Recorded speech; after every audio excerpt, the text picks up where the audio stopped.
서울고등법원이 오늘 18일로 예정되어 있었던 피고인 이재명에 대한 파기환송심 첫 번째 재판을 그것을 추후 지정으로 변경했다고 공시를 했습니다. 추후 지정이라는 건 날짜를 잡지 않겠다. 사실상 무기한 연기, 중단 이렇게 해석이 되고 있는데요. 이것은 지금 이재명 대통령이 그동안 받아오고 있었던 재판 5가지가 다 이렇게 연기되는 것 아니냐라는 말고 나오고 있습니다. 서울고등법원 형사 7부 재판장 이재권 이제 그렇게 조치를 했는데 서울고법이 왜 그렇게 했는지 그 이유를 묻자 뭐라고 대답을 했느냐. 헌법 제84조에 따른 조치다. 이렇게 얘기를 했습니다. 여러분 기억하시다시피 헌법 84조는 대통령은 내란, 외환의 경우가 아니고는 형사상 소추를 받지 아니한다. 이겁니다. 그 소추에 재판이 들어가느냐 안 들어가느냐를 가지고 그동안 이제 논란이 있었는데 고등법원이 이걸 헌법 84조에 의해서 재판을 하지 않겠다라는 식으로 얘기를 했습니다.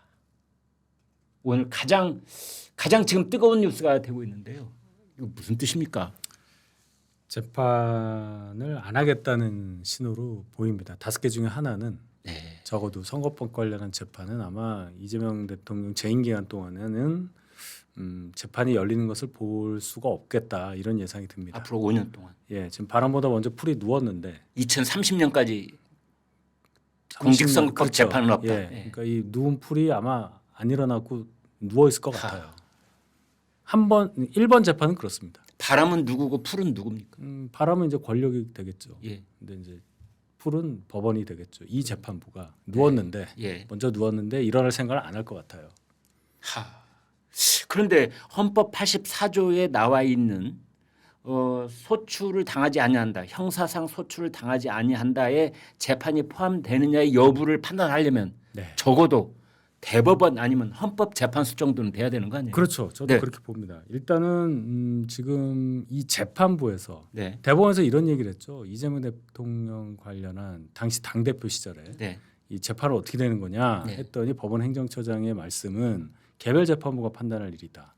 이제 그렇게 얘기를 했잖아요. 그것도 사실은 책임전과 비슷하게 들리긴 했어요. 그랬죠. 그 입장이 변하지 않은 상태에서 개별 재판부가 판단을 한 거예요. 본인들이 보기에는 헌법 84조에 적혀 있는 소추의 의미는 기소만 해당되는 게 아니라 재판도 포함된다.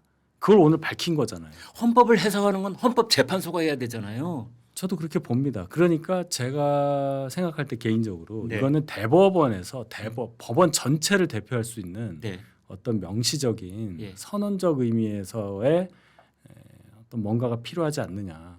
개별 재판부한테만 다 맡겨두면은 그거는 좀 권위가 떨어지잖아요. 말씀하신 대로. 그러니까 대법원에 공이 넘어간 느낌입니다. 근데 대법원 공이 저는 순서가 대법원에서 먼저 공을 쳐야지.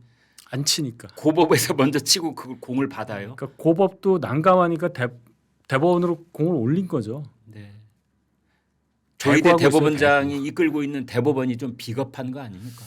그러니까 조희대 대법원장은 그래도 강단 있게 뭘 하려고 하다가 파기환송 결정 내리자마자 벌떼 같은 공격을 받았잖아요.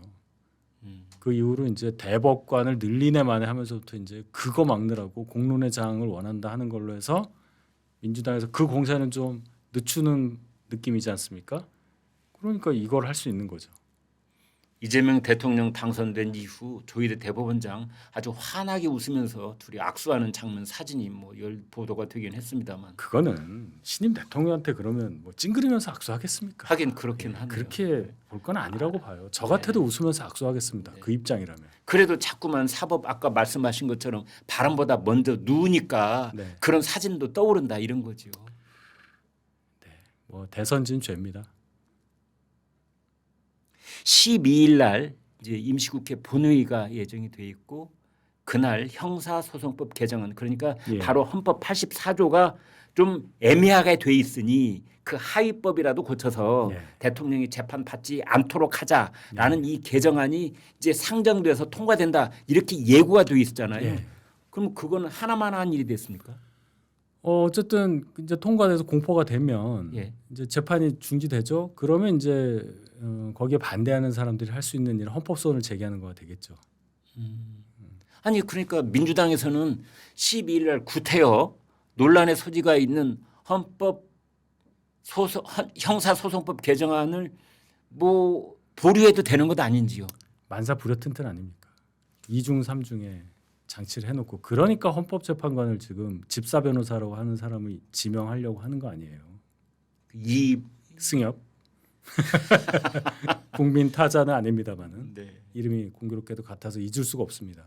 그러니까 세 가지 형사재판에 그 변호사를 맡고 있는 사람이면 사실상 거의 뭐 변호 집사라고 해도 과언이 아닐 정도인데요. 사실 그 표현이 얼마나 믿으면 그걸 맡겠겠어요. 저는 역으로 얼마나 믿을 사람이 없으면 이렇게 봅니다. 아니면 얼마나 이 상황을 위중하게 보느냐. 그러니까 진짜 이런 사람 아니면 헌법재판관 시킬 수가 없다라고까지 판단하지 않았을까. 네. 한 명이 중요하니까요. 헌법재판은.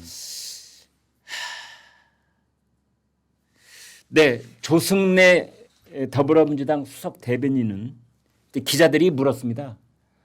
서울고등법원에서 재판을 하지 않겠다고 했으니 이제 12일 오늘이 9일입니다. 그러니까 12일 그걸 국회 본회의에 형사법 개정안을 굳이 상정할 필요가 있겠느냐 그랬더니 뭐라고 했느냐면 형사법 개정 추진을 보류할 이유는 없다. 법원이 재판부 개별 판단에 맡기겠다는 태도로 간다면 곤란하다. 뭐 이렇게 쐐기를 박는 이야기를 했습니다. 지금 이제 윤 대변인께서 말씀하신 거하고 똑같은 얘기 이제 그런 맥락에서 저렇게 나오고 있는데 만사불여튼튼 그런 얘기를 또 하고 있는데 그렇다면 이제 공직선거법 재판은 그렇다 치고 지금 위증교사 있죠, 대장동 있죠, 법인카드 있죠, 쌍방울 대북 송금 있죠. 이 줄줄이 다 그렇게 되는 건가요? 일단 법이 통과가 되면 네. 이제 재판은 중단이 되는 거고 뭐 개별 뭐라 그럴까요?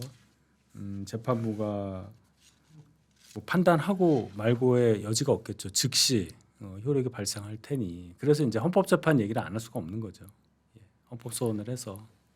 근데 국민의힘 요즘 집안 싸움으로 정신이 없는데 헌법소원 낼 정신은 있겠습니까? 일반 국민이 낼 수도 있죠. 아 그렇죠, 그렇죠. 네. 뭐, 국민의힘 꼭 아니더라도. 예, 그렇죠. 네. 예. 이승엽 변호사 아까 잠시 저희가 얘기를 나눴습니다만 지금 이제 이재명 대통령과 대통령실에서는 헌법재판관 후보자로 아마 양보할 생각이 없는 것처럼 보입니다. 이해 충돌이 있다는 게 이해되지 않는다. 이해라는 말을 양쪽에 같이 써가지고 말장난 비슷하게 했던데요.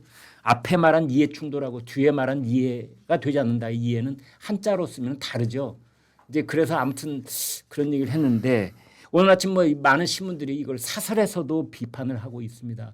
이거는 이재명 대통령의 운명과 관련된 헌법 소원이 제기될 가능성이 매우 높은 상황에서 헌법재판관에 거의 집사 비슷한 역할을 했던 변호사를 재판관에 앉힌다는 게 말이 되는 거냐? 이제 그런 지적들이 있는데 지금 이재명 대통령이 물러서지는 않으려고 하는 것 같아요. 그러니까 이제 벌써 이렇게 하마평이 세게 나오고 예. 또 대통령실 고위 관계자 이름으로 이해 충돌이 있다는 걸 이해 못한다 이렇게 이제 얘기를 한 거 아니겠어요? 네. 저는 이제 그걸 이해를 못하는데 이해가 안 가잖아요. 네. 그래서 결론적으로는 그만큼 아까 말씀드렸듯이 이거는 어떠한 비난을 받더라도 그걸 무릅쓰고라도 관철시켜야 할 필요성이 훨씬 더 크다. 그만큼 이 사안은 너무너무 중요한 거고 이거 잘못되면은 중간에 어떻게 될 수도 있는 거고 뭐 네. 이렇게까지 생각하고 있다고 봐요. 그만큼 사실은 절박하다 표현을 안 할 뿐이지. 예를 들어서 헌재에서 헌법재판관들이 진짜 법과 양심에 따라 네. 이 법은 위헌이다 해버리는 순간 효력이 정지되고 형사소송법 개정안이 그렇죠. 그게 위헌이다 판단을 그렇죠. 해버리면 갑자기 이상해지는 거죠. 그러면- 정권 자체가 그냥. 그렇죠. 네. 그러면 이제 이재명 대통령에 대해서 재판 받아라 할 거고 그럼 법원은 또 갑자기 일어날 수도 있어요. 그러면 재판 가고 어우 그럼 못 막죠. 유죄 취지 파기환송이잖아요. 제일 중요한 거. 네. 유죄 취지 파기환송. 네. 그건 변할 수가 없는 유죄입니다 거죠. 그냥. 네. 그 유죄 대통령인 건 맞아요. 네. 이게 몇 년을 때릴 거냐. 네. 뭘 때릴 거냐. 유죄긴 유죄인데. 네. 이것만 딱 남은 건데 시간도 얼마 안 걸려요. 네. 그 상황을 생각해 보면 등골에 식은땀이 나겠죠. 그러니 이렇게 무리한 일을 하는 거다. 이렇게 보고 있습니다. 얼굴은 웃고 있지만 목에는 가시가 하나 걸려 있는 거죠. 그건 뭐 대선 전부터 각오했을 거예요. 이게 지금 생각한 거라고 저는 보지 않습니다. 아.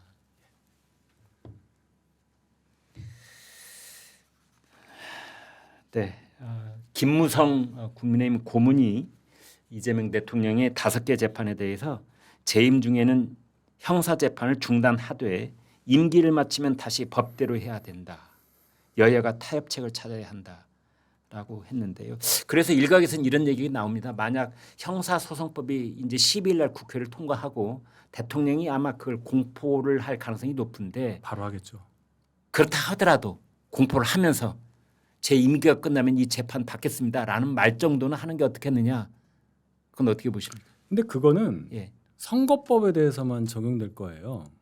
행위라는 걸 빠뜨리고 선거법 개정도 할 거 아닙니까? 네. 그러면 이제 이재명 대통령이 후보 시절에 지난번 예. 2022년 대선 과정에서 얘기했던 뭐 난 국토부에 협박을 받았다 네. 이거 말입니다. 허위사실 공표. 예. 그거 면소 판결된 거 지금 말씀하시는 건데 그거 말고 재판이 4개가 있어요. 네. 나머지 재판은 네. 그냥 가는 겁니다. 그거는 당연한 얘기예요. 본인이 그 말 하든 안 하든 관계없이 당연히 선거법 재판은 뭐 면소됐다고 치더라도 네. 지금 2가지 법안 통과시킨다고 해도 네.